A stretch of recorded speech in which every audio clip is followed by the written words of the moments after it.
కరీంనగర్ జిల్లాలో రేపు జరగబోయే పంచాయతీ ఎన్నికలకు సంబంధించి స్థానిక ప్రభుత్వ జూనియర్ కళాశాలలో ఏర్పాటు చేసిన డిస్ట్రిబ్యూషన్ అండ్ రిసెప్షన్ సెంటర్కు జిల్లా ఎన్నికల అధికారి collector Pamela Satpathy, additional collector Ashwini Tanaji Wakade సందర్శించారు. ఉమ్మడి కరీంనగర్ జిల్లాలో 3వ విడతలో 19 మండలాల్లో 408 గ్రామాల్లో పంచాయతీ ఎన్నికలు నిర్వహిస్తున్నారు. ఇప్పటికే 22 సర్పంచులు, 848 వార్డులు ఏకగ్రీవమయ్యాయి.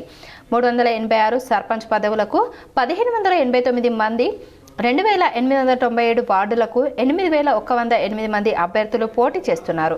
డిస్ట్రిబ్యూషన్ సెంటర్ల నుంచి పోలింగ్ సిబ్బంది పోలింగ్ సరంజామాతో నిర్దేశించిన గ్రామాలకు తరలి వెళ్లారు.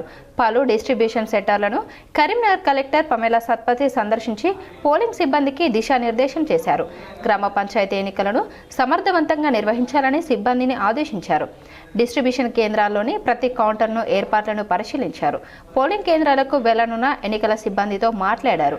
ఎన్నికల సామాగ్రిని చెక్ లిస్టు ప్రకారం క్షుణ్ణంగా తనిఖీ చేసుకోవాలని తెలిపారు. ఏవైనా సమస్యలు ఉంటే జోనల్ రూట్ అధికారులకు తెలియజేయాలని సూచించారు. ఎన్నికల కమిషన్ నియమ నిబంధనలను పాటిస్తూ ఎన్నికల ప్రక్రియ పూర్తి చేయాలని ఆదేశించారు.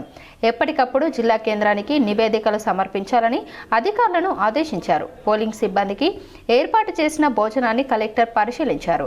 రూట్ జోనల్ నోడల్ అధికారులు అప్రమత్తంగా ఉంటూ ఏవైనా సమస్యలు ఎదురైతే వెంటనే పరిష్కరించాలని అన్నారు. చివరి దశ పంచాయతీ ఎన్నికలను విజయవంతంగా పూర్తి చేయాలన్నారు.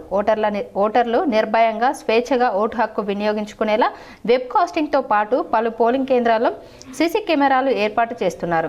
మధ్యాహ్నం 1 గంట వరకే పోలింగ్ నిర్వహిస్తుండటంతో ఓటర్లు త్వరగా పోలింగ్ కేంద్రాలకు చేరుకొని ఓటు హక్కు వినియోగించుకోవాలని అధికారులు కోరారు.